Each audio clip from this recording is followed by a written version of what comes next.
ये सारी बातें कहने का मैं समझ सकता हूँ, चुनाव का समय है, उनको भी अपने कार्यकर्ताओं के मनोबल को बढ़ाए रखना है, इसीलिए वो ये सारी बातें कह रहे हैं।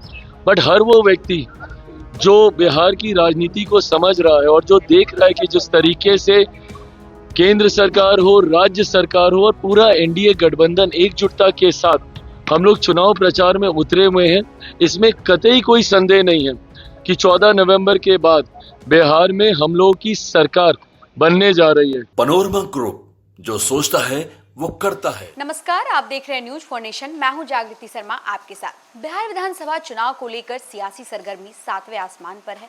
पहले चरण का चुनाव हो चुका है, वहीं दूसरे चरण का चुनाव 11 नवंबर को होना है, जिसको लेकर प्रचार प्रसार भी जारी है। इस बार अगर बिहार में वोटिंग की बात करें तो बिहार में बम्पर वोटिंग हुई है, जहां 65% वोटिंग हुई है।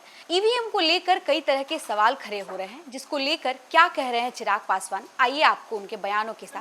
बदलाव की लहर है भाई, जो ये दावे कर रहे हैं उनको एक बार के लिए मैं 2010 भी याद दिलाना चाहता हूँ। 2005 में एनडीए की सरकार बनने के बाद जिस तरीके से 2010 में भी इसी तरीके से वोटिंग हुई थी और हम लोगों की सीटों की संख्या बढ़ी थी, तो ऐसे में आज मैं ये मानता हूँ जिस तरीके से प्रोकम्बेंसी है, जिस तरीके से डबल इंजन की सरकार के ऊपर जनता का विश्वास बढ़ा है। पिछले 1 साल से मेरे प्रधानमंत्री जी ने जो निरंतरता में बिहार आकर बिहार और बिहारियों के लिए योजनाओं को समर्पित करने का काम किया, इसने विश्वास बढ़ाया है हमारी डबल इंजन की सरकार के ऊपर। और मैं ये मानता हूं कि ये जो मत प्रतिशत बढ़ा है, ये उसी विश्वास की वजह से बढ़ा है। और बहरहाल अब ज़्यादा दिन बचे नहीं है, 14 तारीख को तो परिणाम आ ही जाएंगे। बट जो फीडबैक हम लोग के पास आ रहा है, जितने सर्वेस, जितने रुझान हम लोग के पास आए हैं, इस बात में हम लोग को कतई कोई संदेह नहीं है कि आउट ऑफ 121 सीट्स हम लोग 100 सीटें, 100 के आसपास की सीटें हम लोग बहुत आराम से जीत रहे हैं। मैं खुद अगर अपनी सीटों की बात करूं, 14 सीटों पर हम लोग चुनाव लड़ रहे थे, मैं मरौड़ा को भी उसमें जोड़ रहा हूं, जिसमें निर्दलीय प्रत्याशी को एनडीए ने अपना समर्थन दिया। अगर मैं उनकी भी मैं बात करूं तो 14 की 14 सीटों पर कल रात भर तक हम लोग फीडबैक ले रहे थे।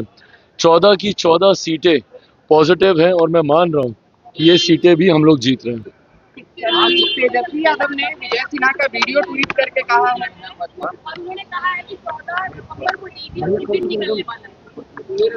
ये सारी बातें कहने का मैं समझ सकता हूँ, चुनाव का समय है, उनको भी अपने कार्यकर्ताओं के मनोबल को बढ़ाए रखना है, इसीलिए वो ये सारी बातें कह रहे हैं।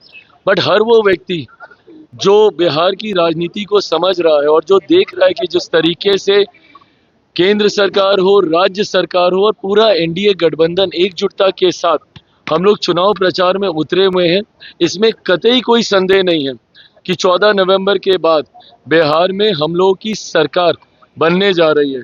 और जिन लोगों को वापस से ईवीएम का जिन निकलते हुए समझ में आया, तो ये तो वही लोग हैं ना जो अभी तक ईवीएम को गाली दे रहे थे। अब इन लोगों को एक नया बहाना मिल गया है एसआईआर का लेके, और वोट चोरी बोलकर ये अब नए बहाने के ऊपर ही आ गए। बट अभी कुछ समय पहले तक तो इनको ईवीएम का जिन इन्हीं को खाने के लिए निकलता था, इनको लगता था कि उसमें धांधली हो रही है। बहरहाल ईवीएम से जिन निकलेगा जरूर 14 तारीख को, बट वो एनडीए की मजबूत सरकार बनाने के लिए निकलेगा। सूरज की पहली किरण के साथ जाग उठा बिहार, हर मत बने नई उम्मीद, हर कदम जिम्मेदारी। न्यूज फॉर नेशन की अपील, 6 और 11 नवंबर को घर से निकलें, वोट करें और अपने भाग्य विधाता खुद बने।